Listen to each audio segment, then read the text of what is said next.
Imagine que tu puisses réduire le Soleil à la taille d'un pamplemousse. Un simple pamplemousse jaune, de ceux que tu trouves au supermarché, que tu pourrais tenir confortablement dans la paume de ta main. Si le Soleil était aussi petit, sais-tu où se trouverait la Terre ? Pas à côté de toi, pas dans la même pièce, et même pas dans le même bâtiment. La Terre, à cette échelle, serait un grain de sable presque invisible, positionné à 15 mètres de distance du pamplemousse. Et Pluton, ce petit monde glacé que nous appelions autrefois une planète, il se trouverait à plus d'un demi-kilomètre de distance. Mais la chose la plus inquiétante, celle qui empêche vraiment de dormir quand on y pense suffisamment longtemps, c'est que la véritable frontière de notre système solaire, le point où s'arrête l'influence gravitationnelle du Soleil, s'étendrait sur près de 2 km dans chaque direction. Et tout cet espace intermédiaire, ces kilomètres et kilomètres de distance représentés dans cette échelle réduite, serait complètement vide. Rien, absolument rien, seulement une obscurité froide et silencieuse. Ce soir, je vais t'emmener dans un voyage qui changera pour toujours la façon dont tu regardes le ciel nocturne.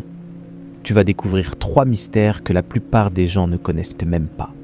Premièrement, pourquoi les représentations du système solaire que tu as vues toute ta vie sont complètement fausses et ce que cela signifie pour notre compréhension de l'espace.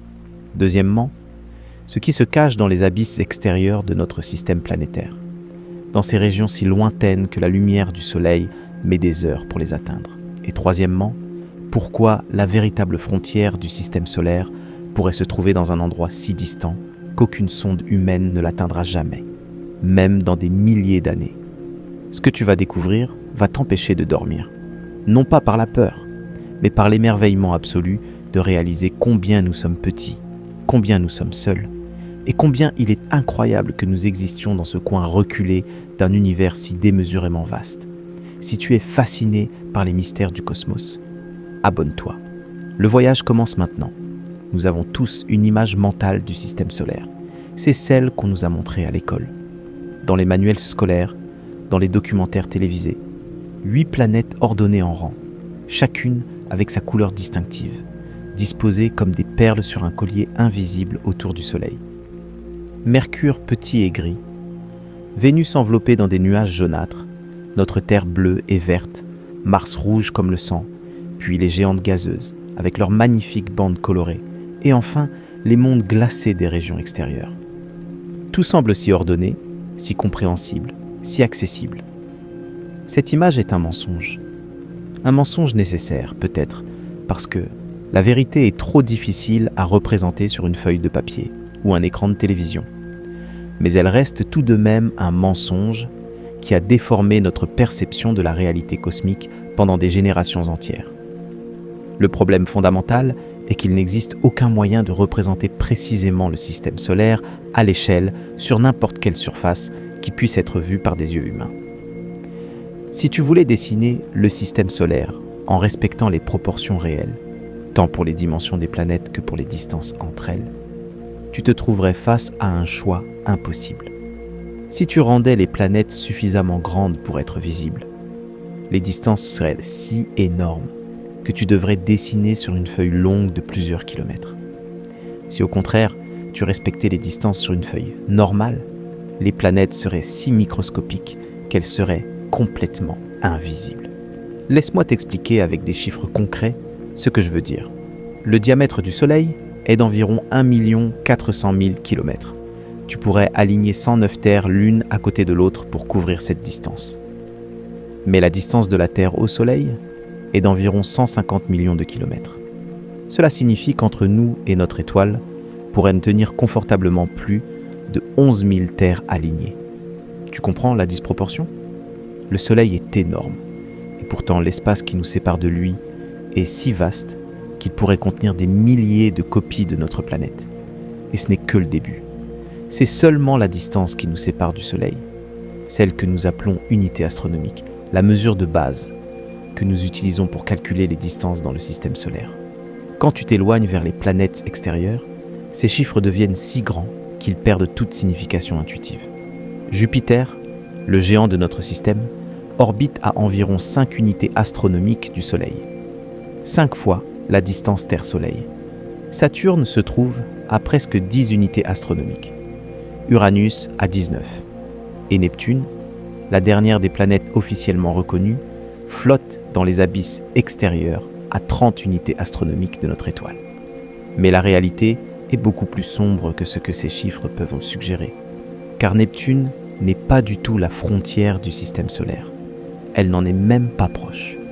Elle est à peine le début des régions extérieures, la première marche d'un escalier qui s'étend sur des distances qui défient toute compréhension humaine.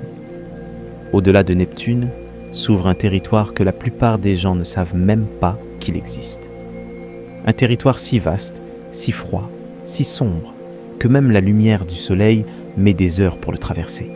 Un territoire peuplé de milliards d'objets glacés, reliques de la formation du système solaire, qui errent sur des orbites extrêmement lentes autour d'une étoile qui, depuis cette distance, apparaît comme guère plus qu'un point lumineux particulièrement brillant dans le ciel noir. Ce territoire a un nom. Il s'appelle la ceinture de Kuiper, et il s'étend d'environ 30 unités astronomiques jusqu'à 50 ou peut-être 100 unités astronomiques du Soleil. Pour te donner une idée de ce que signifient ces chiffres, considère ceci. La lumière, la chose la plus rapide de l'univers, met un peu plus de 8 minutes pour voyager du Soleil à la Terre. Pour atteindre le bord extérieur de la ceinture de Kuiper, cette même lumière mettrait près de 14 heures. Mais même la ceinture de Kuiper n'est pas la frontière du système solaire. Ce n'est qu'un autre chapitre d'une histoire beaucoup plus longue et beaucoup plus inquiétante. Au-delà de la ceinture de Kuiper, au-delà des planètes naines comme Pluton, Eris, Makemake et Haumea, au-delà de tout ce que nous avons jamais photographié ou exploré avec nos sondes, s'étend une région qui défie toute tentative de visualisation. Une sphère d'objets glacés qui enveloppe complètement le système solaire intérieur, comme une coquille cosmique. Cette structure théorique, qu'aucun œil humain n'a jamais vue directement, s'appelle le nuage d'Oort. Et le nuage d'Oort est l'endroit où les distances cessent d'avoir un sens dans quelque terme humain que ce soit. Le bord intérieur du nuage d'Oort se trouve à environ 2000 unités astronomiques du Soleil. 2000 fois la distance de la Terre au Soleil, mais ce n'est que le début de la coquille intérieure. Le bord extérieur du nuage d'Oort pourrait s'étendre jusqu'à 100 000 unités astronomiques. Certains astronomes pensent qu'il pourrait aller encore plus loin, jusqu'à 200 000 unités astronomiques, presque à mi-chemin vers l'étoile la plus proche. Pour mettre en perspective ces distances impossibles, considère ceci. La sonde Voyager 1, l'objet construit par l'homme le plus rapide et le plus éloigné de la Terre, voyage dans l'espace depuis plus de 45 ans. Elle se déplace à une vitesse d'environ 17 km par seconde, plus vite que n'importe quelle balle, plus vite que n'importe quel avion, plus vite que n'importe quoi que tu aies jamais vu bouger. Pourtant, malgré cette vitesse incroyable, malgré près d'un demi-siècle de voyage ininterrompu à travers le vide cosmique, Voyager 1 se trouve encore à moins de 160 unités astronomiques du Soleil. Elle n'a même pas atteint la ceinture de Kuiper extérieure. Elle n'a même pas commencé à s'approcher du nuage d'Oort. Et il faudra encore environ 30 000 ans avant qu'elle entre dans les régions où le nuage d'Oort devient suffisamment dense pour mériter ce nom. 30 000 ans pour une sonde qui voyage à 17 km par seconde, pour atteindre ce qui est encore le territoire de notre système solaire. Voilà, la véritable échelle des distances cosmiques. Voilà la réalité que les schémas scolaires ne peuvent pas te montrer. Non pas parce qu'ils veulent te tromper, mais parce que l'esprit humain n'est pas conçu pour comprendre des nombres aussi grands. Nous sommes des créatures qui ont évolué pour calculer des distances de chasse, pour estimer à quelle distance se trouvait un prédateur, pour savoir si un fruit sur un arbre était accessible. Nous ne sommes pas faits pour imaginer des vides si démesurés que la lumière elle-même met des années pour les traverser. Et ici, nous arrivons à quelque chose d'encore plus profond et troublant. Car quand nous parlons du système solaire, nous parlons de notre quartier cosmique. Nous parlons de la région de l'espace que nous considérons comme notre maison. Et cette maison est presque complètement vide. Si tu devais calculer le pourcentage d'espace dans le système solaire qui est effectivement occupé par de la matière solide, par les planètes, les lunes, les astéroïdes, les comètes, le résultat serait si petit qu'il serait essentiellement nul. nous parlons d'une fraction infinitésimale. La grande majorité du système solaire est du vide. Pas de l'air, pas du gaz ténu, mais du vide authentique, de l'espace où il n'y a absolument rien. Entre une planète et l'autre, il y a des océans de néant, des déserts de vide si étendus que tu pourrais voyager pendant des millions de kilomètres sans rencontrer un seul atome. Et ce n'est pas une exagération poétique, c'est la réalité physique de notre système planétaire. Quand tu regardes le ciel nocturne et que tu vois les planètes briller, tu regardes de petites îles de matière séparées par des abysses d'obscurité totale. Tu regardes la solitude cosmique dans sa forme la plus pure. Et tu regardes notre situation existentielle reflétée dans les étoiles. Car si le système solaire est si vide, si la distance entre un monde habitable et un autre est si impossiblement grande, que signifie cela pour nos espoirs de voyager entre les étoiles ? Que signifie cela pour la possibilité de rencontrer d'autres formes de vie ? Que signifie cela pour notre place dans l'univers ? Ce sont les questions que nous allons explorer ensemble dans ce voyage. Des questions qui n'ont pas de réponse que facile. Des questions qui pourraient te changer pour toujours.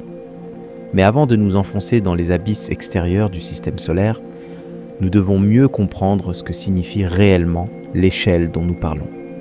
Nous devons trouver des moyens de rendre ces chiffres impossibles, au moins vaguement compréhensibles pour nos esprits limités.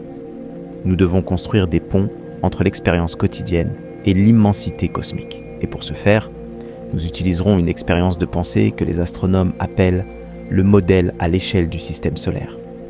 Imagine que tu construises un modèle du système solaire où le Soleil est représenté par une sphère d'1 mètre de diamètre. Une sphère grande comme un très gros ballon de plage, quelque chose que tu pourrais entourer de tes bras.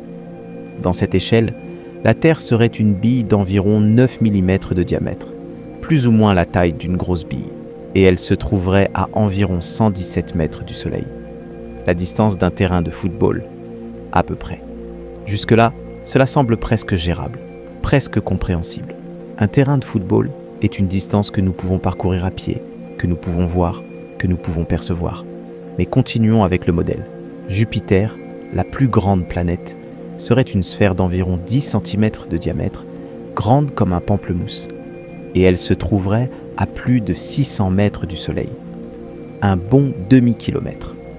Pour atteindre Jupiter depuis le Soleil dans ce modèle, tu devrais marcher pendant 5 ou 6 minutes à pas rapide. Saturne avec ses anneaux serait à plus d'1 kilomètre de distance. Uranus à près de 2 km et demi. Et Neptune se trouverait à environ 3 km et demi de notre Soleil d'1 mètre. 3 km et demi.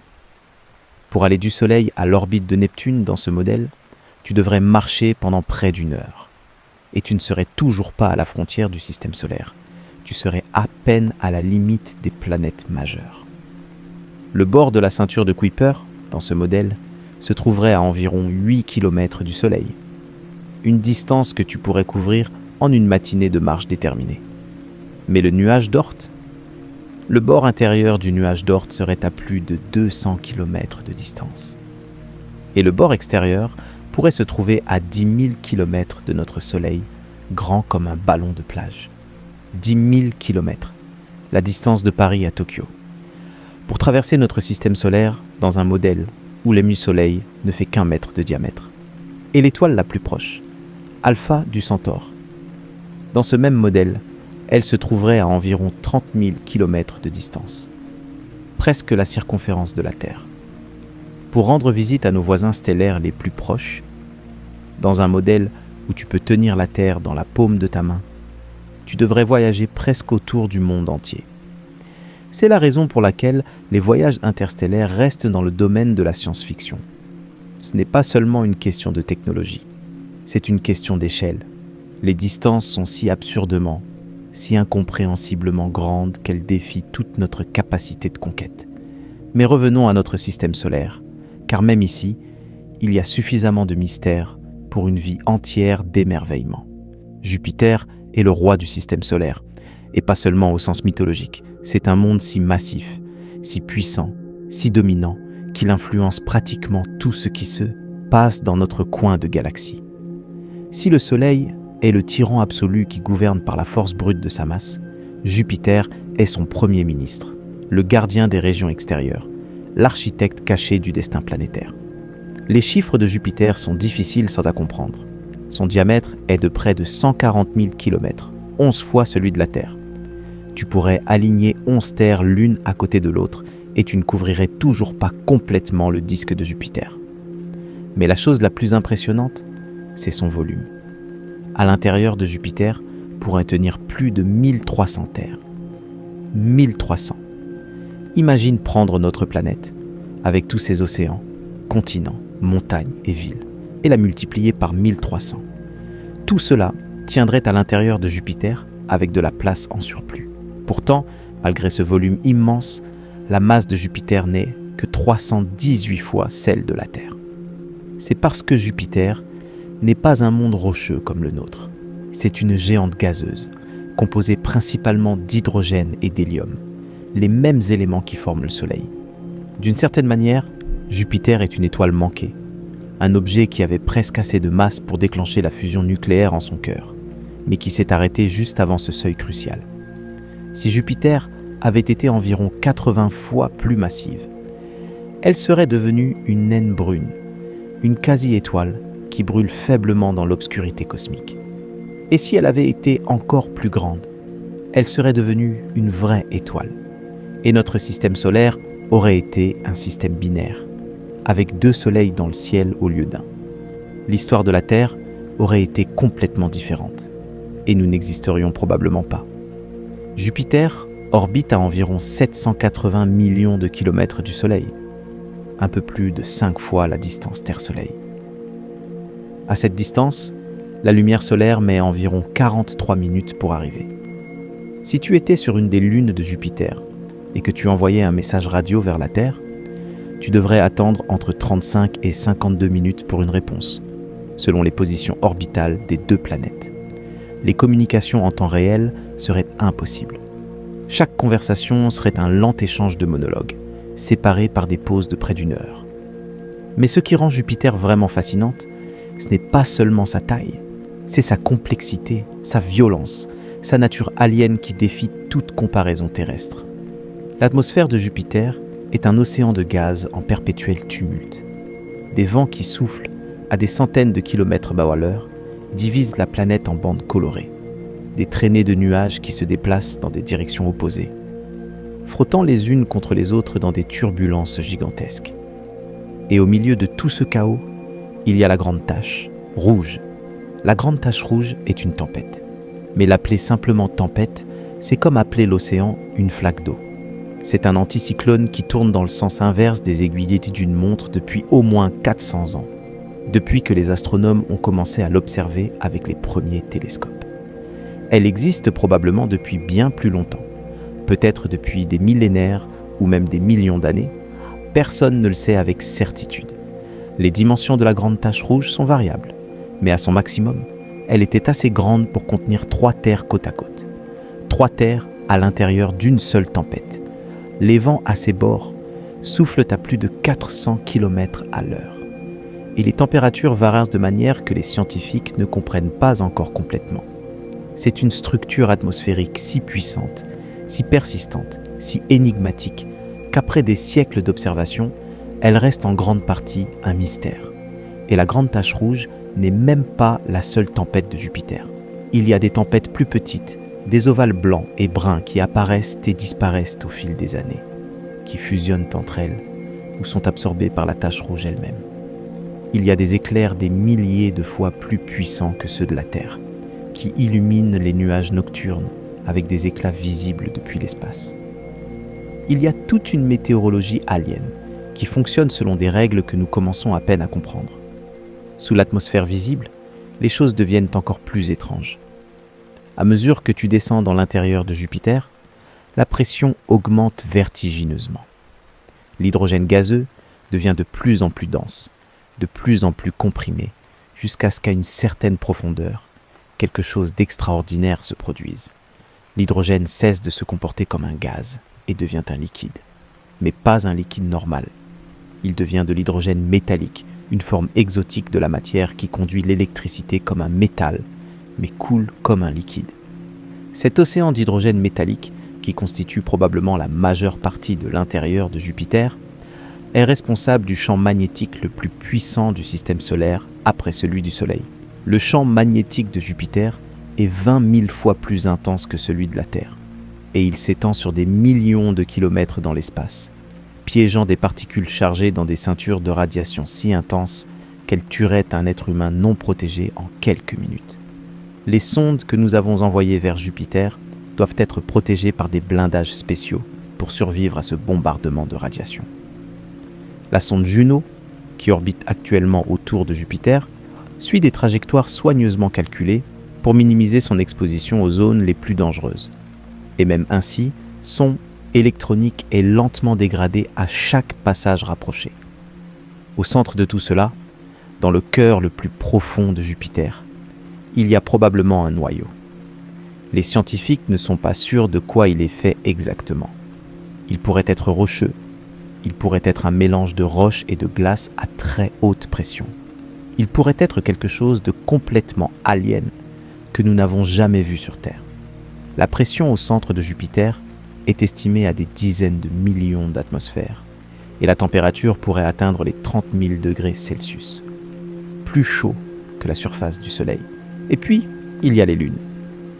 Jupiter a au moins 95 lunes connues et probablement beaucoup d'autres trop petites pour avoir été découvertes. Mais 4 de ces lunes sont des mondes à part entière, si grandes et si fascinantes que Galilée les a découvertes en 1610 avec l'un des premiers télescopes jamais construits. Io est le monde le plus volcaniquement actif du système solaire. Sa surface est couverte de volcans qui entrent continuellement en éruption, répandant du soufre et des composés sulfurés qui colorent le paysage en jaune, orange et rouge. C'est un monde qui est littéralement écrasé et étiré par les forces de marée de Jupiter. Un monde où l'intérieur fondu n'a jamais la possibilité de refroidir, où la géologie est en perpétuel état de révolution. Europe est le contraire d'Io. Sa surface est couverte de glace, une croûte gelée qui cache ce qui pourrait être l'océan le plus prometteur pour la vie extraterrestre dans le système solaire. Sous cette glace, réchauffée par les mêmes forces de marée qui tourmentent Io, il y a probablement un océan d'eau liquide salée, plus vaste que tous les océans de la Terre combinés. Si la vie existe ailleurs dans notre système solaire, Europe est l'un des endroits les plus probables où la trouver. Ganymède est la plus grande lune du système solaire, plus grande même que la planète Mercure. Elle possède son propre champ magnétique, la seule lune connue à en avoir un. Et elle pourrait également cacher un océan souterrain, stratifié entre des couches de glace à différentes pressions. Callisto est le monde le plus lourdement cratérisé du système solaire. Sa surface est si ancienne, si peu modifiée par des processus géologiques internes, qu'elle raconte l'histoire des bombardements cosmiques des premiers milliards d'années. C'est une archive naturelle de la violence primordiale qui a façonné notre système planétaire. Ces 4 lunes, avec Jupiter elle-même, forment presque un mini-système solaire à l'intérieur du système solaire. Un laboratoire naturel pour étudier des mondes différents, des géologies différentes, des possibilités différentes pour l'émergence de la vie. En quittant Jupiter et en continuant vers l'extérieur, le Soleil devient de plus en plus petit derrière nous. La lumière s'affaiblit, les températures baissent et le sentiment d'isolement grandit avec chaque million de kilomètres que nous ajoutons à notre distance de l'étoile mère. Et devant nous apparaît Saturne, le joyau du système solaire. Saturne est célèbre pour ses anneaux, et à juste titre. Il n'y a rien de comparable dans tout le système solaire, peut-être dans toute la galaxie pour autant que nous le sachions. Ces bandes de glace et de roches qui entourent la planète sont si distinctives, si esthétiquement parfaites, que Saturne est devenu le symbole universel de l'exploration spatiale. Mais les anneaux de Saturne cachent des mystères que nous ne comprenons pas encore complètement. Tout d'abord, leur âge. Pendant longtemps, on a pensé que les anneaux étaient aussi anciens que le système solaire, formés en même temps que la planète il y a 4,5 milliards d'années. Mais les mesures de la sonde Cassini ont suggéré quelque chose de surprenant. Les anneaux pourraient être relativement jeunes, peut-être seulement 100 millions d'années. En termes géologiques, ils sont nés hier. Cela signifie que les dinosaures, à la fin de leur règne sur Terre, aurait pu regarder Saturne dans le ciel et voir une planète différente, peut-être sans anneaux ou avec des anneaux très différents de ceux d'aujourd'hui. Et cela signifie aussi que les anneaux pourraient être temporaires, destinés à disparaître dans encore 100 millions d'années environ, tandis que les particules de glace spiralent lentement vers la planète ou sont balayées dans l'espace. Tu vis à une époque spéciale, l'époque où Saturne a ses anneaux. Dans quelques centaines de millions d'années, cette époque sera terminée, et les futurs observateurs ne verront qu'une géante gazeuse jaunâtre, dépouillée de sa gloire. La structure des anneaux est incroyablement complexe.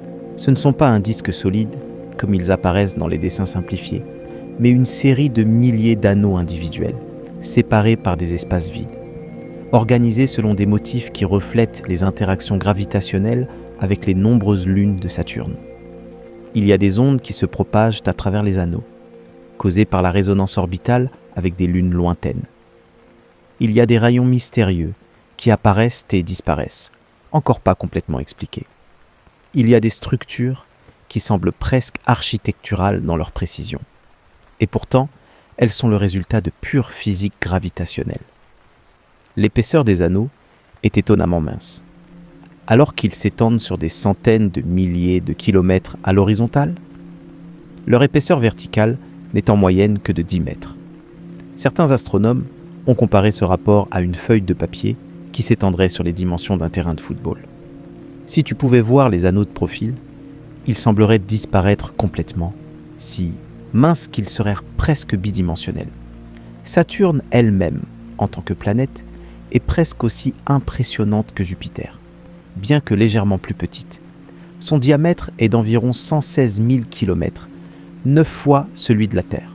Sa masse, cependant, n'est que 95 fois celle de la Terre, parce que Saturne est beaucoup moins dense que Jupiter. En fait, Saturne est si peu dense qu'elle flotterait sur l'eau, s'il existait un océan assez grand pour la contenir. C'est une pensée bizarre, presque comique, mais elle reflète une réalité physique concrète sur la composition de la planète.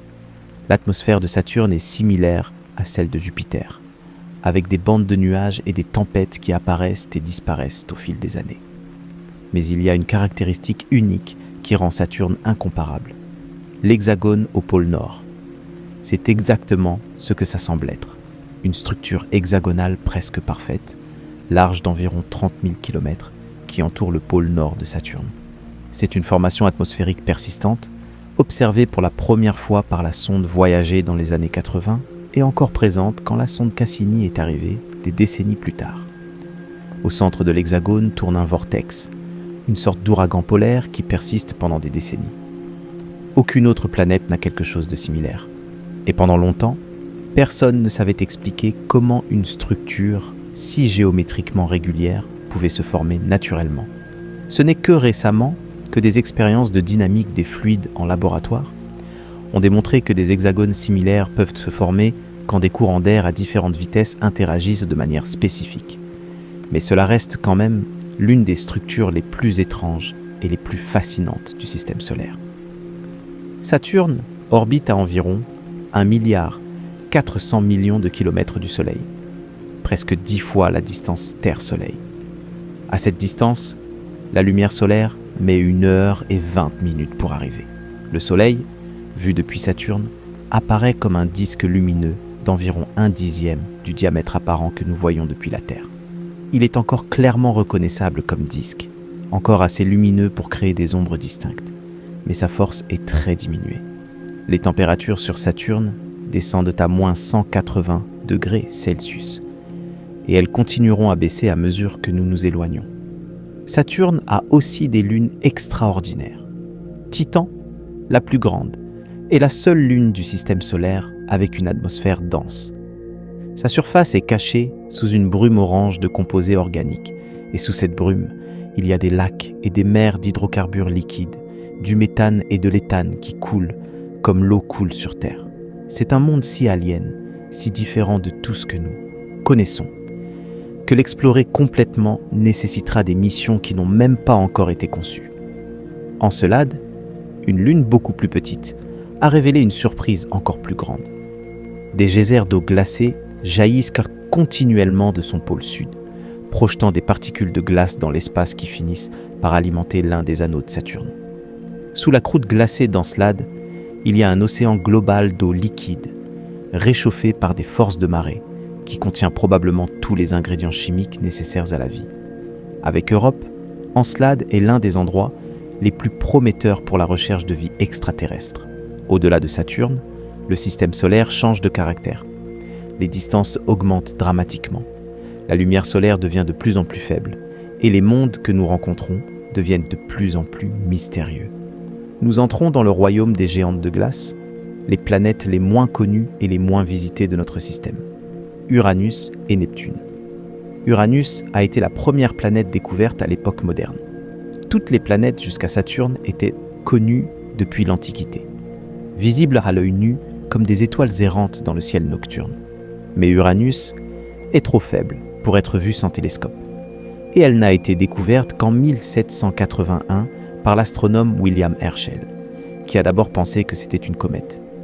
Uranus orbite à environ 2,9 milliards de kilomètres du Soleil, 19 fois la distance Terre-Soleil.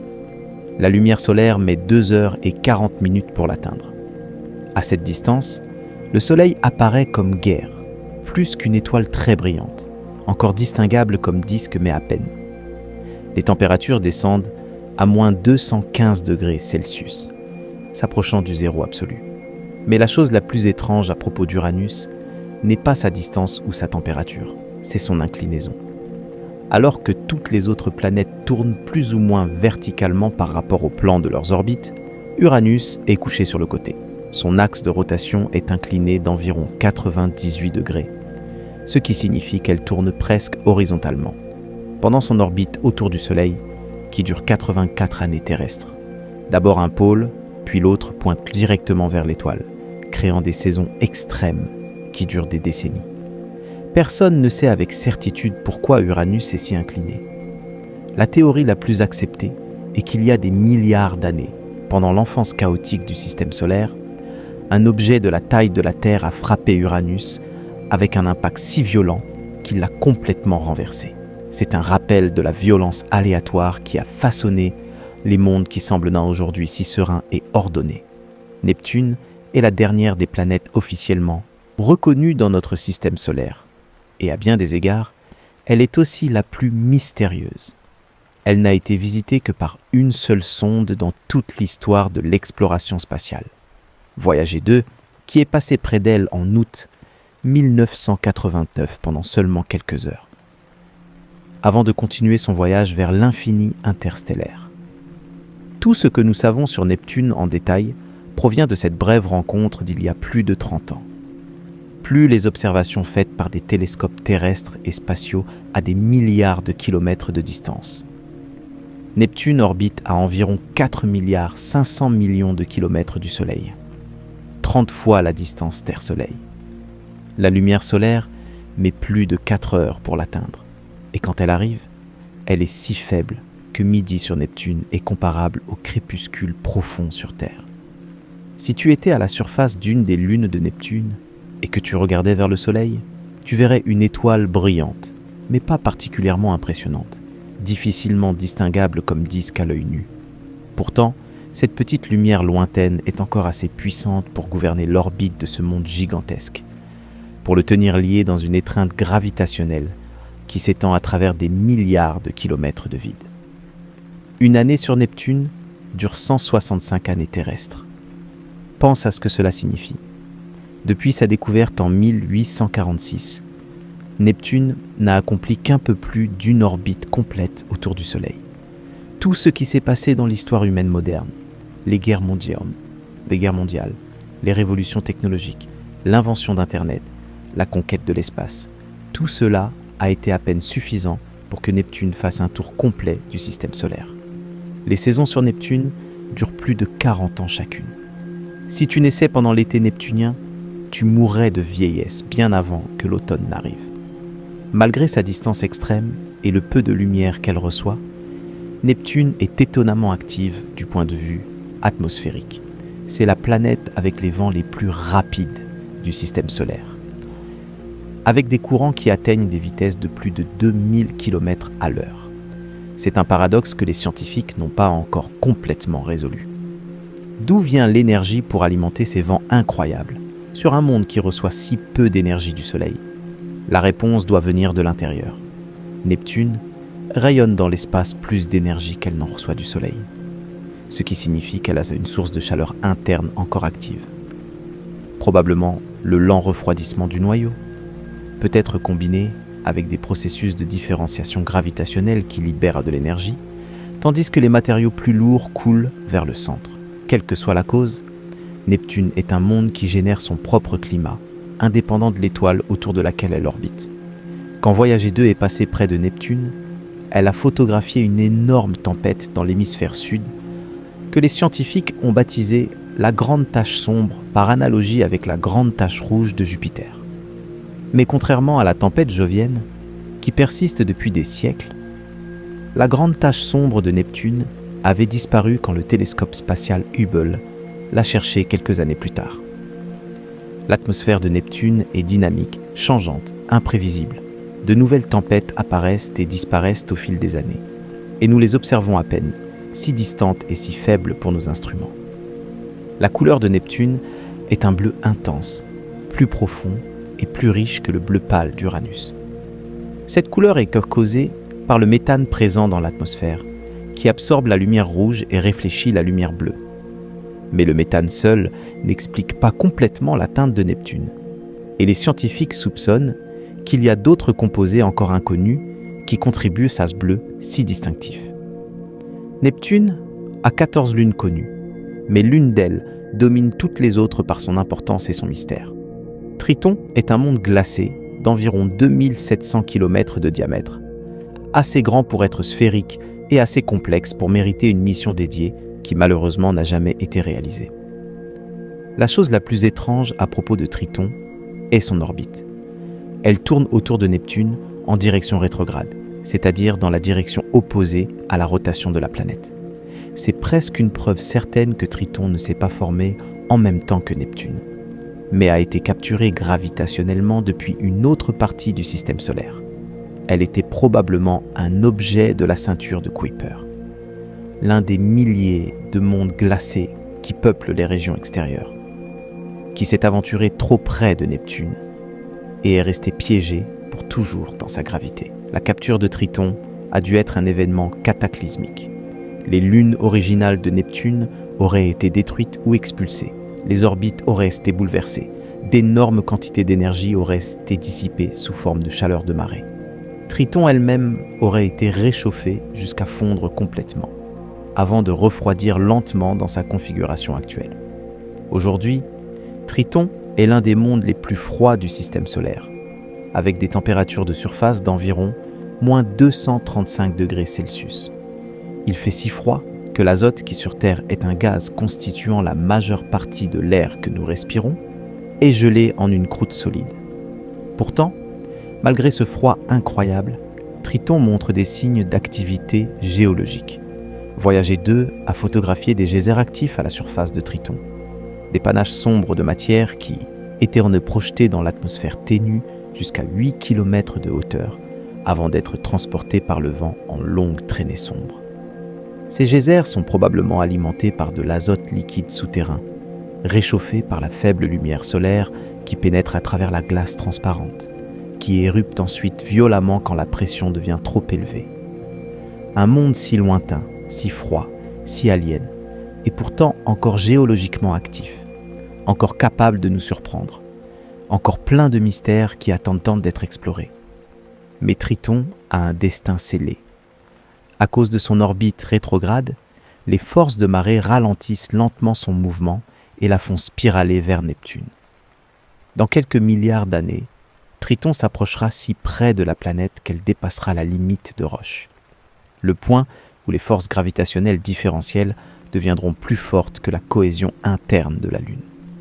Quand cela arrivera, Triton sera mise en pièces et ses fragments formeront un système d'anneaux autour de Neptune qui rivalisera avec celui de Saturne dans sa magnificence. Bien sûr, aucun être humain ne sera présent pour voir ce spectacle. Dans quelques milliards d'années, le Soleil sera dans les phases finales de sa vie, et la Terre aura déjà été engloutie ou rendue complètement inhabitable. Mais quelque part dans l'univers, si d'autres civilisations existent, quelqu'un pourrait pointer ses télescopes vers notre système solaire mourant et voir les anneaux de Neptune briller dans la lumière d'un soleil rouge et gonflé. Au-delà de Neptune, le système solaire ne finit pas. Au contraire, il s'ouvre vers des régions si vastes que tout ce dont nous avons discuté jusqu'ici semble petit en comparaison. Nous entrons dans la ceinture de Kuiper, cette ceinture d'objets glacés qui s'étend des environs de l'orbite de Neptune jusqu'à des distances de 50, 100, peut-être 200 unités astronomiques du Soleil. La ceinture de Kuiper tire son nom de Gerard Kuiper, l'astronome américano-néerlandais qui dans les années 50 a théorisé l'existence d'une population de petits corps glacés au-delà de Neptune. Pendant des décennies, cela est resté seulement une théorie, parce que les objets de la ceinture de Kuiper sont si petits et si lointains qu'ils sont presque impossibles à détecter avec les télescopes de l'époque. Le premier objet de la ceinture de Kuiper, en dehors de Pluton qui était déjà connu, n'a été découvert qu'en 1992. Depuis lors, des milliers ont été catalogués, et les astronomes estiment qu'il y en a des millions encore à découvrir, beaucoup trop petits et trop faibles pour être vus même avec nos meilleurs instruments. Pluton elle-même est le membre le plus célèbre de la ceinture de Kuiper, bien que pendant 76 ans, elle ait été considérée comme la 9e planète du système solaire. Sa rétrogradation au rang de planète naine en 2006 a causé des controverses et des chagrins, surtout parmi ceux qui avaient grandi en apprenant par cœur l'ordre des 9 planètes. Mais scientifiquement, la décision avait du sens. Pluton n'est pas unique, elle est simplement la plus grande, ou l'une des plus grandes, d'une vaste population d'objets similaires qui peuplent les régions extérieures. En 2015, la sonde New Horizons nous a offert les premières images rapprochées de Pluton. Et ce que nous avons vu a dépassé toutes les attentes.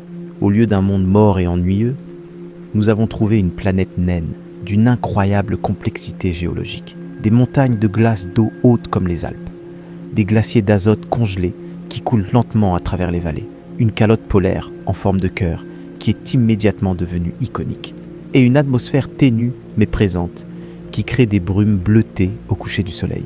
Pluton est petite, avec un diamètre de seulement 2300 km, plus petite que la Lune terrestre, mais c'est un monde complet, avec sa géologie, son atmosphère, ses saisons. Elle a 5 lunes, dont la plus grande, Charon, est si grande par rapport à Pluton que les 2 corps orbitent autour d'un centre de gravité commun situé dans l'espace entre eux. Ce sont presque une planète double, un couple cosmique qui danse ensemble à travers l'obscurité extérieure. Eris, découverte en 2005, a presque les mêmes dimensions que Pluton et a été la goutte d'eau qui a fait déborder le vase dans la controverse sur la définition de planète. Si Pluton était une planète, alors Eris devait l'être aussi. Et si Pluton et Eris étaient toutes deux des planètes, alors il y avait probablement des douzaines d'autres objets de taille similaire qui attendaient d'être découverts. Le choix était entre un système solaire avec des dizaines ou des centaines de planètes, ou une redéfinition plus rigoureuse qui exclurait à la fois Pluton et Eris de la catégorie. Eris orbite beaucoup plus loin que Pluton, à des distances qui varient entre 38 et 97 unités astronomiques du Soleil. Au point le plus éloigné de son orbite, la lumière solaire met plus de 13 heures pour l'atteindre. C'est un monde couvert de glace brillante, probablement du méthane gelé à la surface, et elle a une lune appelée Dysnomie qui orbite autour d'elle. Makemake, Haumea, Sedna, Quaoar, Orcus. Les noms se multiplient à mesure que les télescopes deviennent plus puissants. Chacun de ces mondes a ses particularités, ses caractéristiques uniques, ses mystères. Haumea tourne si vite que sa forme est allongée comme un ballon de rugby. Sedna a une orbite si excentrique qu'elle met plus de 11 000 ans pour compléter un tour autour du Soleil, s'éloignant jusqu'à près de 1000 unités astronomiques au point le plus distant. Ce sont des mondes qui définent notre imagination, qui existent dans des conditions si extrêmes qu'ils semblent appartenir à un autre univers. Mais la ceinture de Kuiper, aussi vaste soit-elle, n'est toujours pas la frontière du système solaire. Ce n'est que le seuil de quelque chose d'encore plus grand, encore plus distant, encore plus mystérieux. Imagine que tu continues ton voyage au-delà de la ceinture de Kuiper, au-delà de Pluton, au-delà d'Eris, au-delà de Sedna au point le plus distant de son orbite. Tu continues à t'éloigner du Soleil, qui est maintenant réduit à guère plus qu'une étoile brillante dans un ciel noir. Tu continues pendant des milliers d'unités astronomiques, pendant des dizaines de milliers. Le Soleil devient de plus en plus faible, de plus en plus difficile à distinguer des autres étoiles. Et tu n'es toujours pas arrivé à la frontière. Finalement, à environ 2000 unités astronomiques du Soleil, peut-être même plus loin, tu entres dans une région qu'aucun télescope n'a jamais vue directement. Une région qui n'existe que dans les théories des astronomes, soutenue par des preuves indirectes, mais jamais observées par des yeux humains ou électroniques. Cette région s'appelle le nuage d'Oort. Le nuage d'Oort tire son nom de l'astronome néerlandais Jan Oort, qui en 1950 a proposé son existence pour expliquer l'origine des comètes à longue période. Ces comètes, qui apparaissent dans le ciel intérieur du système solaire avec des orbites qui durent des milliers ou des millions d'années, doivent provenir d'un réservoir lointain. Leurs orbites pointent dans toutes les directions, pas seulement dans le plan de l'écliptique où se trouvent les planètes, ce qui suggère qu'elles proviennent d'une sphère qui entoure le système solaire dans toutes les directions. Le nuage d'Oort est cette sphère, une coquille de milliers de milliards d'objets glacés, reliques de la formation du système solaire, qui entoure le Soleil à des distances comprises entre 2000 et peut-être 100 000 unités astronomiques ou plus. Pour mettre en perspective ces distances, considère ceci. L'étoile la plus proche du Soleil, Proxima du Centaure, se trouve à environ 260 000 unités astronomiques de distance. Le bord extérieur du nuage d'Oort pourrait s'étendre jusqu'à presque la moitié de cette distance. Le système solaire, défini comme la région de l'espace dominée gravitationnellement par le Soleil, est si vaste qu'il s'approche des autres étoiles plus que n'importe quelle image scolaire ne te l'a jamais suggéré. Personne n'a jamais vu directement un objet dans le nuage d'Oort. Ils sont trop petits, trop lointains, trop faibles. Même nos meilleurs télescopes ne peuvent pas les détecter à ces distances. Nous savons qu'ils existent seulement parce que les comètes continuent d'arriver, témoins silencieux d'un réservoir cosmique qui alimente le système solaire intérieur avec des visiteurs occasionnels. De temps en temps, une perturbation gravitationnelle dérange l'un de ces objets glacés. Peut-être le passage lointain d'une autre étoile, peut-être les marées galactiques générées par la masse globale de la Voie lactée, peut-être quelque chose d'autre que nous n'avons pas encore identifié. L'objet commence à tomber vers le Soleil, accélérant lentement à travers le vide interstellaire. Il faut des milliers d'années, peut-être des millions, avant qu'il n'atteigne les régions intérieures. Et quand il arrive enfin près du Soleil, la chaleur commence à sublimer ses glaces, créant une chevelure brillante et une queue qui s'étend sur des millions de kilomètres. Elle est devenue une comète, une visiteuse des confins les plus reculés de notre système, apportant avec elle du matériel qui n'a pas changé depuis 4 milliards et demi d'années, des glaces primordiales qui racontent l'histoire de la formation du système solaire. Certaines de ces comètes sont capturées dans des orbites plus courtes par l'influence gravitationnelle des planètes géantes. Elles deviennent des comètes périodiques, comme la célèbre comète de Halley, qui reviennent dans le système solaire intérieur tous les quelques décennies ou siècles. D'autres sont complètement expulsées du système solaire, projetées dans l'espace interstellaire pour ne jamais revenir. Et d'autres encore plongent directement dans le Soleil, se vaporisant dans un éclat final. Le nuage d'Oort est un cimetière et un réservoir. Un lieu où les briques primordiales du système solaire sont conservées dans le froid presque absolu de l'espace profond, en attente d'être réveillées par une perturbation aléatoire et envoyées dans un dernier voyage vers la lumière. Et au-delà du nuage d'Oort, qu'y a-t-il au-delà ? C'est une question qui mène aux limites même du concept de système solaire. À un certain point, l'influence gravitationnelle du Soleil devient si faible que d'autres étoiles commencent à la dominer. À un certain point, tu n'es plus dans le système solaire, mais dans l'espace interstellaire, dans la vastitude entre les étoiles où aucun soleil n'est le maître. Voyager 1 et Voyager 2 ont techniquement quitté l'héliosphère, la bulle de vent solaire qui entoure le Soleil, et sont entrés dans l'espace interstellaire. mais elles n'ont pas quitté le système solaire au sens gravitationnel. Elles sont encore liées au Soleil. Au Soleil, encore en orbite autour de lui, même si sur des trajectoires qui les emmèneront de plus en plus loin pendant des millions d'années. Elles passeront à travers le nuage d'Oort, en supposant qu'il existe là où nous pensons qu'il existe, sans même s'en rendre compte, parce que les objets sont si espacés que la probabilité de passer près de l'un d'eux est pratiquement nulle.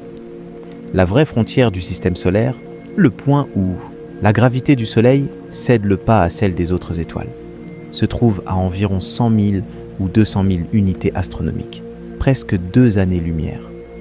C'est une distance qu'aucune sonde construite par l'homme n'atteindra jamais, du moins pas avec la technologie actuelle. Voyager 1, voyageant à 17 km par seconde, mettrait environ 30 000 ans pour atteindre le nuage d'Oort intérieur et presque 300 000 ans pour traverser complètement le système solaire et atteindre le véritable espace interstellaire. 300 000 ans pour traverser notre quartier cosmique, pour atteindre ce qui est encore essentiellement notre cours arrière. Ce sont des chiffres qui devraient nous faire réfléchir profondément sur notre place dans l'univers. Nous vivons sur un petit rocher bleu, orbitant autour d'une étoile ordinaire, dans un système planétaire qui s'étend sur des distances que nous ne pouvons même pas imaginer correctement. Et ce système planétaire n'est qu'un point minuscule dans une galaxie qui contient des centaines de milliards d'autres étoiles, chacune potentiellement avec son propre cortège de planètes. L'immensité est vertigineuse, la solitude est presque écrasante, et pourtant, il y a quelque chose de profondément beau dans cette réalité. Nous sommes petits, oui, nous sommes isolés, certainement, mais nous sommes aussi les seules créatures connues dans tout cet univers démesuré qui peuvent le contempler sa grandeur et s'émerveiller de son existence. Quand tu contemples les vraies dimensions du système solaire, quand tu laisses ces chiffres impossibles pénétrer vraiment dans ta conscience, quelque chose change dans la façon dont tu te vois toi-même et ta place dans l'univers. C'est un changement subtil, presque imperceptible au début, mais profond. C'est la sensation d'être très, très petit dans un cosmos très, très grand. C'est ce que les astronomes appellent le sens de l'échelle cosmique. Et une fois que tu l'acquiers, tu ne le perds plus jamais. Pense à ce que nous venons de traverser ensemble. Nous sommes partis du Soleil, cette fournaise nucléaire qui contient presque toute la masse de notre système. Nous avons visité les planètes rocheuses intérieures, ces petits mondes où la lumière solaire est encore assez forte pour réchauffer les surfaces. Nous avons traversé la ceinture d'astéroïdes, ce cimetière de potentialités où une planète n'est jamais née. Nous avons contemplé les géantes gazeuses, ces sphères énormes d'hydrogène et d'hélium qui dominent les régions moyennes du système. Nous avons atteint les géantes de glace, des mondes si lointains que la lumière met des heures pour les atteindre. Nous avons exploré la ceinture de Kuiper, cette ceinture de mondes glacés où Pluton et ses semblables errent dans l'obscurité. Et enfin, nous avons effleuré le nuage d'Oort, cette coquille théorique de milliards d'objets qui s'étend jusqu'à presque mi-chemin vers les autres étoiles. Et tout cela n'est que notre système solaire, seulement notre petit coin d'une galaxie qui contient des centaines de milliards d'étoiles. Seulement une goutte dans un océan cosmique si vaste que l'esprit humain ne peut même pas commencer à le comprendre. La Voie lactée, notre galaxie, a un diamètre d'environ 100 000 années-lumière. Une année-lumière est la distance que la lumière parcourt en un an, voyageant à près de 300 000 km par seconde. Ce sont environ 9 000 milliards de kilomètres. Le système solaire, du Soleil jusqu'au bord extérieur du nuage d'Oort, pourrait s'étendre sur environ 2 années-lumière. Cela signifie que notre galaxie est 50 000 fois plus large que notre système solaire. Et la Voie lactée n'est qu'une parmi des centaines de milliards de galaxies dans l'univers observable. Ces chiffres sont si grands qu'ils perdent toute signification intuitive. Nous ne sommes pas faits pour penser en ces termes. Notre cerveau a évolué pour calculer des distances qu'un chasseur-cueilleur pourrait parcourir à pied, pour estimer combien de jours de voyage séparent un village d'un autre, pour savoir si une proie est accessible avant le coucher du soleil. Nous ne sommes pas équipés pour imaginer des distances que la lumière elle-même met des années, des siècles, des millénaires pour traverser. Pourtant, Malgré cette inadéquation cognitive, quelque chose en nous désire quand même comprendre. Quelque chose en nous regarde les étoiles et se demande ce qu'il y a là-bas. Quelque chose en nous construit des télescopes et des sondes spatiales, envoie des messages radio vers le cosmos, cherche des signaux d'intelligence extraterrestre qui pourraient exister à des distances inimaginables. C'est l'une des caractéristiques les plus nobles et les plus tragiques de notre espèce. La capacité de désirer ce que nous pourrions ne jamais atteindre. Les sondes, voyager, ces petites capsules de métal et de silicium que nous avons lancées en 1977 portent avec elles un message pour quiconque pourrait les trouver. Un disque d'or contenant des sons et des images de la Terre, des instructions pour le décoder, une carte qui montre la position de notre système solaire par rapport au pulsar voisin. C'est un message dans une bouteille cosmique, lancé dans l'océan de l'espace avec l'espoir infinitésimal que quelqu'un, quelque part, le trouve et le comprenne. Mais les probabilités que cela arrive sont presque nulles.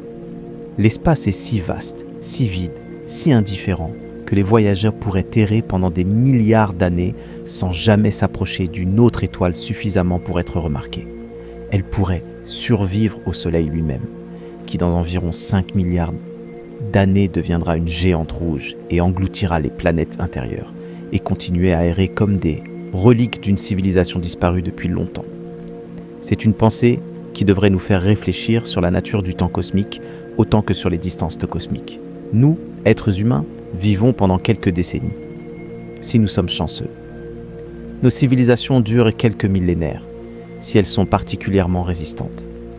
Notre espèce existe depuis peut-être 300 000 ans, un battement de cils dans l'histoire de la Terre. Et la Terre elle-même, vieille de 4 milliards et demi d'années, est jeune par rapport aux étoiles les plus anciennes de la galaxie. Le système solaire continuera à exister pendant encore des milliards d'années après que nous aurons disparu. Les planètes continueront à orbiter, les lunes continueront à tourner, les comètes continueront à arriver du nuage d'Oort. Et personne ne sera là pour observer tout cela, à moins que nous ne laissions derrière nous des descendants, biologiques ou artificiels, qui continuent notre histoire. Mais revenons aux distances, car il y a encore beaucoup à explorer sur ce que signifie réellement la vastitude de notre système solaire. L'une des conséquences les plus pratiques des distances interplanétaires est le délai dans les communications. Quand nous contrôlons une sonde sur Mars, chaque commande que nous envoyons met entre 3 et 22 minutes pour arriver, selon les positions orbitales des deux planètes. Cela signifie que nous ne pouvons pas piloter une sonde martienne en temps réel. Nous devons envoyer des instructions générales et laisser l'ordinateur de bord prendre les décisions moment par moment. Si quelque chose va mal, nous ne le saurons que des minutes plus tard, quand il sera trop tard pour intervenir. Pour les sondes dans le système solaire extérieur, le délai devient encore plus extrême. Les commandes envoyées à la sonde New Horizons quand elle est passée près de Pluton mettaient plus de 4 heures pour arriver. La sonde devait être complètement autonome, programmée à l'avance pour effectuer toutes les observations scientifiques sans aucune possibilité de correction en temps réel. Si quelque chose était allé mal pendant le survol, les ingénieurs sur Terre ne l'auraient su que des heures plus tard, quand la sonde aurait déjà été à des millions de kilomètres au-delà de Pluton. Ce délai dans les communications a des implications profondes pour toute tentative future d'exploration humaine du système solaire extérieur. Imagine que tu sois un astronaute en mission vers les lunes de Jupiter. En cas d'urgence, tu ne pourrais pas appeler Houston et attendre une réponse en temps réel. Tu serais complètement seul, séparé de la Terre par un délai de communication qui pourrait durer près d'1 heure entre questions et réponses. Tu devrais prendre toutes les décisions critiques seul, en te fiant uniquement à ta formation et à ton jugement, sachant que le soutien de la Terre arriverait toujours trop tard. Les astronautes des missions Apollo, qui sont allés sur la Lune dans les années 60 et 70, pouvaient communiquer avec la Terre avec un délai de seulement 2 secondes et demie. Assez court pour permettre des conversations presque normales, assez court pour recevoir une assistance immédiate en cas de problème. Mais la Lune n'est qu'à 400 000 km de distance. Mars est à une distance moyenne de 225 millions de kilomètres. Et les lunes de Saturne, objectif possible de futures missions robotiques à la recherche de vie, sont à plus d'1 milliard de kilomètres. L'isolement des astronautes dans des missions vers le système solaire extérieur serait psychologiquement dévastateur. Non seulement ils seraient physiquement séparés de la Terre par des distances infranchissables, mais ils seraient aussi mentalement isolés par le délai dans les communications. Ils ne pourraient même pas parler avec leur famille en temps réel. Ils ne pourraient pas recevoir de soutien psychologique immédiat. Ils ne pourraient pas se sentir partie d'une conversation continue avec le reste de l'humanité. Ils seraient seuls de manière qu'aucun être humain n'a jamais expérimenté auparavant. Et cette solitude ne serait qu'un pâle avant-goût de ce qui attendrait toute tentative de voyage interstellaire. Si jamais nous réussissions à envoyer des astronautes vers une autre étoile, ils seraient séparés de la Terre, non par des minutes ou des heures, mais par des années ou des décennies. Les communications avec la Terre seraient possibles, mais chaque message mettrait des années pour arriver et des années pour recevoir une réponse. Les astronautes partiraient en sachant qu'ils pourraient ne jamais revenir, qu'ils pourraient mourir à des distances si grandes de la Terre que la nouvelle de leur mort mettrait des années pour atteindre leurs proches. C'est le coût du voyage cosmique, non seulement en termes d'énergie et de technologie, mais en termes d'isolement humain, de solitude existentielle, de séparation de tout ce qui rend la vie significative. L'espace n'est pas seulement vide de matière, il est vide de connexion, de communauté, de chaleur humaine. Mais peut-être y a-t-il aussi une beauté dans cette vastitude. Peut-être que la distance qui nous sépare des étoiles est aussi ce qui rend le cosmos si fascinant, si mystérieux, si digne d'exploration. Si l'espace était petit et facilement traversable, il perdrait une partie de son attrait. C'est précisément parce que les étoiles sont si inaccessibles qu'elles brillent si intensément dans notre imagination. Considérons maintenant un autre aspect de la vastitude du système solaire, la quantité d'espace vide qu'il contient. Nous avons déjà mentionné que la grande majorité du système solaire est du vide absolu, mais il vaut la peine d'explorer ce que cela signifie en termes pratiques. Si tu rassemblais toute la matière du système solaire, Soleil inclus, et que tu la comprimais en éliminant tout l'espace vide entre les atomes, tu obtiendrais une sphère beaucoup plus petite que tu pourrais l'imaginer. La matière, même la matière solide qui semble si dense et impénétrable, est en réalité composée principalement de vide. Les atomes sont presque entièrement de l'espace vide, avec un noyau minuscule entouré d'un nuage d'électrons à des distances relativement énormes. Si un noyau atomique était aussi grand qu'une balle de tennis au centre d'un terrain de football, les électrons les plus proches orbiteraient au-delà des limites du stade. Cela signifie que le système solaire, déjà incroyablement vide à l'échelle planétaire, est encore plus vide à l'échelle atomique. C'est du vide à l'intérieur du vide, des abysses à l'intérieur des abysses, jusqu'aux niveaux les plus fondamentaux de la réalité. La matière que nous voyons et touchons est une illusion de solidité créée par les forces électromagnétiques qui empêchent les atomes de passer à travers d'autres atomes. Mais en termes d'espace effectivement occupé, nous sommes tous principalement faits de rien. Cette réflexion peut sembler purement philosophique, mais elle a des conséquences pratiques pour la navigation spatiale. Le vide du système solaire signifie que les astéroïdes et les comètes, bien qu'ils soient des millions, sont séparés par des distances si grandes que traverser la ceinture d'astéroïdes n'est pas du tout dangereux, comme les films de science-fiction voudraient te le faire croire. Toutes les sondes que nous avons envoyées à travers la ceinture d'astéroïdes sont passées sans même s'approcher d'un seul objet assez grand pour être détecté. Tu devrais viser délibérément vers un astéroïde pour avoir une chance de le rencontrer. Mais le vide signifie aussi que les ressources sont incroyablement dispersées. Si nous voulions construire une civilisation spatiale dans le système solaire, nous devrions voyager sur des distances énormes pour rassembler les matériaux nécessaires. Les astéroïdes métalliques, qui contiennent du fer, du nickel et des métaux précieux, sont séparés les uns des autres par des millions de kilomètres. Les mondes glacés qui pourraient fournir de l'eau et du carburant sont dans les régions extérieures, à des milliards de kilomètres de la Terre. Chaque voyage pour collecter des ressources nécessiterait des mois ou des années et consommerait une quantité significative de l'énergie que nous essayons de produire. C'est l'une des raisons pour lesquelles la colonisation du système solaire reste un défi si formidable. Ce n'est pas seulement une question de technologie spatiale, c'est une question de logistique cosmique, de comment gérer des opérations qui s'étendent sur des distances et des temps qui dépassent toute expérience humaine antérieure. Pourtant, malgré toutes ces difficultés, le système solaire contient des ressources presque illimitées par rapport aux besoins humains. L'énergie solaire que le Soleil rayonne constamment dans l'espace dépasse de milliards de fois la consommation énergétique de toute la civilisation humaine. Les métaux contenus dans la ceinture d'astéroïdes pourraient soutenir une économie industrielle pendant des millions d'années. L'eau glacée dans les comètes et les lunes extérieures pourrait désaltérer des populations de trillions de personnes. Le problème n'est pas la rareté des ressources, mais la difficulté de les atteindre et de les utiliser. Si jamais nous réussissions à développer des technologies de propulsion spatiale vraiment avancées, le système solaire deviendrait un territoire très vaste, mais pas impossible à explorer et à exploiter. Les distances qui semblent aujourd'hui insurmontables pourraient devenir gérables avec des moteurs à fusion nucléaire, des voiles solaires géantes ou des technologies pas encore inventées. Les voyages vers les régions extérieures, qui nécessiteraient aujourd'hui des décennies, pourraient être réduits à des mois ou des semaines. Et l'humanité pourrait s'étendre depuis sa petite planète bleue vers un avenir qui s'étend jusqu'aux confins du nuage d'Oort. Mais cet avenir, s'il arrive jamais, est encore très lointain.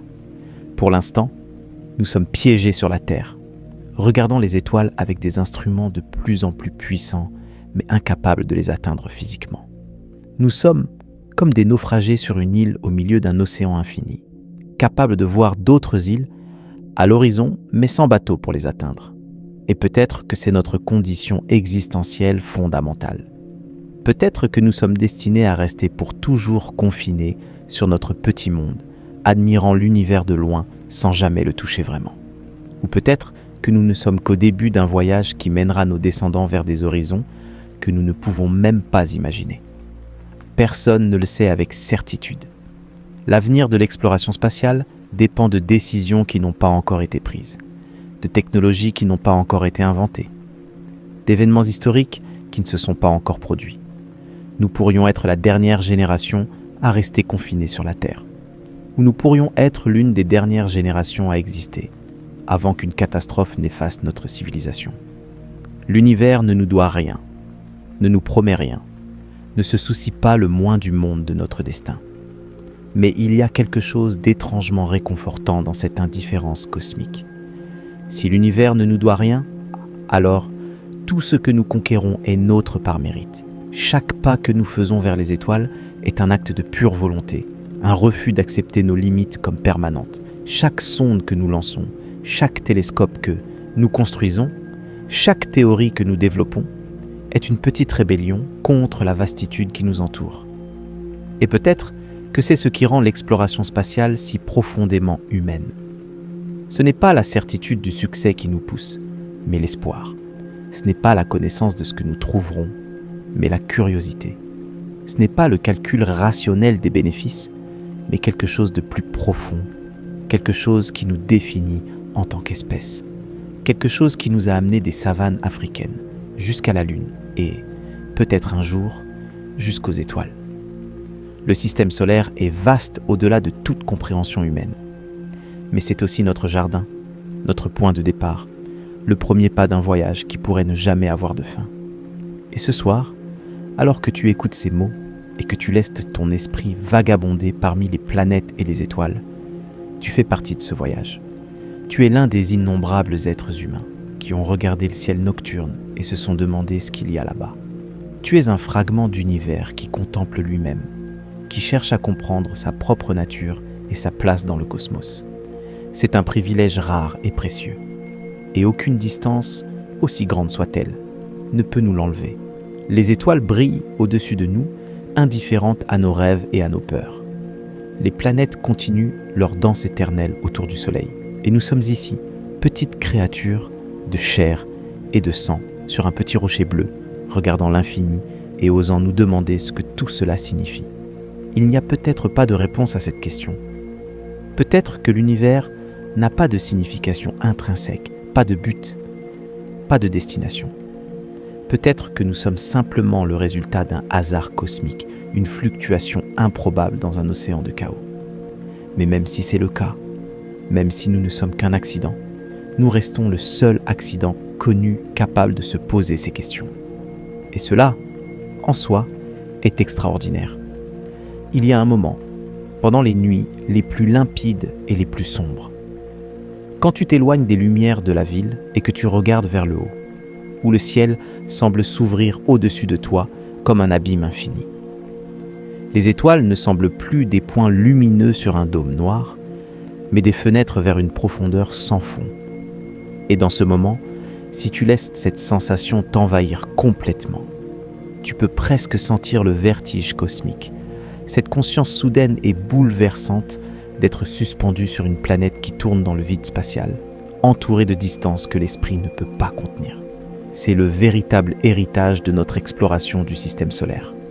Pas seulement les connaissances scientifiques, pas seulement les images à couper le souffle envoyées par les sondes spatiales, pas seulement les données et les mesures qui remplissent nos bases de données, mais cette conscience profonde, presque mystique, de notre position dans l'univers. Cette humilité cosmique qui arrive quand tu comprends enfin combien tu es petit, combien tu es fragile, combien tu es miraculeusement improbable. Nous avons voyagé ensemble à travers des milliards de kilomètres d'espace. Du cœur enflammé du soleil jusqu'aux obscurités glaciales du nuage d'Oort. Nous avons visité des mondes infernaux comme Vénus, où il pleut de l'acide sulfurique et où la pression atmosphérique écraserait n'importe quel astronaute en un instant. Nous avons contemplé des déserts rouges comme Mars, où peut-être autrefois coulaient des rivières, et où peut-être un jour marcheront des êtres humains. Nous avons admiré la majesté terrifiante de Jupiter, avec ses tempêtes qui durent des siècles et ses océans d'hydrogène métallique. Nous avons vu les anneaux de Saturne, cette merveille cosmique qui pourrait être temporaire sur des échelles de temps géologiques. Nous avons atteint les géantes de glace, Uranus couché sur le côté et Neptune avec ses vents les plus rapides du système solaire. Et nous avons effleuré les frontières même de notre système planétaire.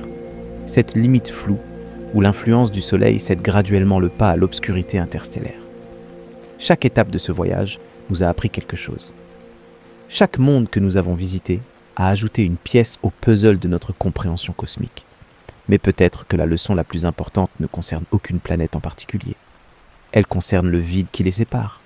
Elle concerne les distances impossibles que nous avons traversées, au moins avec l'imagination pour atteindre chacun d'eux. Le système solaire est principalement du néant. C'est une vérité que nous devrions nous répéter chaque fois que nous regardons ces images scolaires avec les planètes toutes proches et ordonnées.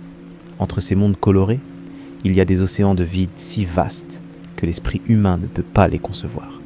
Il y a des distances que la lumière elle-même met des heures pour traverser.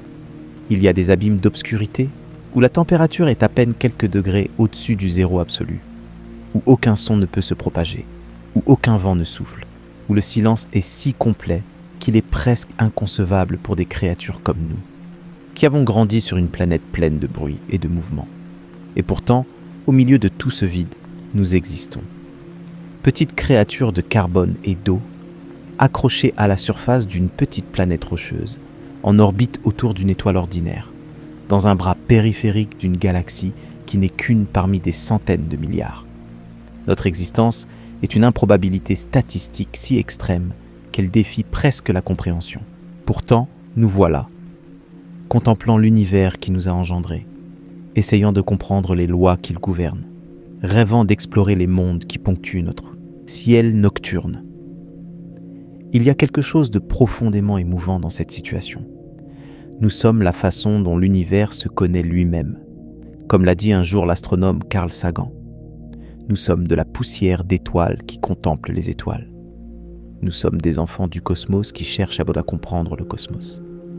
Et chaque fois que nous lançons une sonde vers une autre planète, chaque fois que nous pointons un télescope vers une galaxie lointaine, chaque fois que nous formulons une théorie sur la nature de la réalité, nous continuons cette grande aventure d'autoconnaissance cosmique qui a commencé quand les premiers êtres humains ont levé les yeux vers le ciel et se sont demandé ce qu'étaient ces lumières brillantes.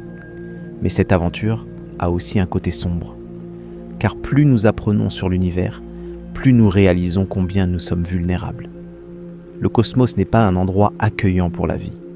Il est plein de radiations mortelles, de températures extrêmes, de vides étouffants, d'objets qui voyagent à des vitesses incroyables et qui pourraient effacer notre civilisation en un instant. Les astéroïdes continuent d'orbiter dans l'espace et tôt ou tard l'un d'eux croisera notre trajectoire. Les éruptions solaires peuvent griller nos satellites et faire disjoncter nos réseaux électriques. Les supernovae lointaines pourraient stériliser notre planète si elles explosaient assez près. Et sur des échelles de temps encore plus longues, le Soleil lui-même deviendra une géante rouge et englobera la Terre dans ses expansions finales. Il n'existe pas de sécurité permanente dans l'univers. Il n'existe pas de refuge éternel contre les forces cosmiques qui nous entourent. Nous sommes des invités temporaires sur une planète temporaire en orbite autour d'une étoile temporaire dans un univers qui un jour, dans des éons incompréhensiblement lointains, atteindra sa mort thermique et s'éteindra pour toujours. Cela pourrait sembler une pensée déprimante, et d'une certaine manière, ça l'est. Mais il y a aussi une autre façon de regarder cette réalité. Si tout est temporaire, si rien ne dure pour toujours, alors chaque moment d'existence est infiniment précieux. Si nous sommes vraiment seuls dans l'univers, ou du moins si rares que nous sommes pratiquement uniques, alors notre responsabilité envers la vie et la conscience est immense. Si le cosmos est indifférent à notre existence, alors c'est à nous de créer la signification que l'univers ne nous fournit pas. Le système solaire, avec sa vastitude terrifiante et sa beauté alien, nous offre une perspective que peu d'autres objets de contemplation peuvent offrir. Il nous montre combien nous sommes petits sans nous faire sentir insignifiants. Il nous montre combien nous sommes fragiles sans nous faire sentir impuissants. Il nous montre combien nous sommes seuls sans nous faire sentir abandonnés, car au milieu de tout ce vide, au milieu de tous ces mondes stériles et hostiles, il y a cette petite planète bleue où la vie a trouvé un moyen d'exister, de prospérer, de devenir consciente d'elle-même. Et c'est la vraie merveille. Pas que le système solaire soit si grand, mais que nous soyons ici pour le mesurer. Pas que les distances soient si impossibles, mais que nous ayons trouvé des moyens de les traverser, au moins avec nos sondes et notre imagination. Pas que l'univers soit si indifférent, mais qu'au milieu de toute cette indifférence soit émergée la conscience, la curiosité, la capacité d'aimer et de s'émerveiller. Les sondes, voyager, ces petits ambassadeurs de l'humanité que nous avons lancés vers l'infini il y a presque 50 ans, continueront leur voyage pendant des milliards d'années après que notre civilisation aura disparu. Peut-être qu'un jour, dans des éons inimaginables, l'une d'elles sera trouvée par une intelligence extraterrestre qui essaiera de déchiffrer le disque d'or qu'elle porte avec elle. Et à ce moment-là, si jamais cela arrive, l'humanité aura une seconde chance d'exister, au moins comme un écho, au moins comme un souvenir, au moins comme un message dans une bouteille cosmique qui a traversé le vide entre les étoiles. Mais même si cela n'arrive jamais, même si les voyageurs errent pour toujours sans être trouvés, leur voyage a déjà une signification, car elle représente le meilleur de ce que nous sommes. Notre curiosité, notre courage, notre volonté d'explorer l'inconnu, même quand nous savons que nous ne verrons jamais les résultats de notre travail.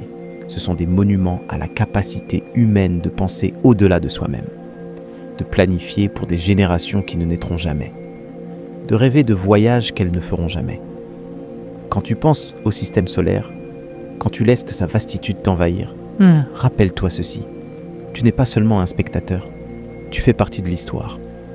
Chaque fois que tu regardes les étoiles avec émerveillement, chaque fois que tu te demandes ce qu'il y a là-bas, chaque fois que tu rêves de mondes lointains et d'aventures cosmiques, tu continues une tradition qui remonte aux premiers êtres humains qui ont levé les yeux vers le ciel. Tu participes à la grande aventure de l'espèce humaine. Cette recherche infinie de connaissances et de significations qui nous définit en tant que civilisation. Et peut-être que dans un avenir que nous ne pouvons pas prévoir, tes descendants ou les descendants de notre espèce marcheront sur des mondes que nous ne pouvons aujourd'hui qu'imaginer. Peut-être qu'ils nageront dans les océans souterrains d'Europe, cherchant des formes de vie extraterrestres. Peut-être qu'ils construiront des villes sur les lunes de Saturne, alimentées par l'énergie des anneaux. Peut-être qu'ils enverront des sondes vers d'autres étoiles, commençant un voyage qui durera des millénaires. Ou peut-être qu'ils trouveront des façons d'exister que nous ne pouvons même pas concevoir, se transformant en quelque chose de si différent de nous que nous aurions du mal à les reconnaître comme nos descendants. Quoi qu'il arrive, le voyage a commencé. Il a commencé quand les premiers astronomes ont cartographié les mouvements des planètes dans le ciel. Il a continué quand Galilée a pointé son télescope vers Jupiter et a vu ses lunes. Il a explosé quand nous avons lancé les premières sondes vers d'autres mondes et avons vu, pour la première fois, des paysages qu'aucun œil humain n'avait jamais contemplés. Et il continuera tant qu'il y aura des êtres pensants qui regardent les étoiles et se demandent ce qu'il y a là-bas. Le système solaire est notre berceau, mais comme l'a dit un autre grand visionnaire, Konstantin Tsiolkovsky, l'humanité ne peut pas rester éternellement dans son berceau. Un jour, si nous sommes assez sages pour survivre assez longtemps, nous quitterons ce petit nid de monde et nous nous aventurerons vers des horizons plus vastes.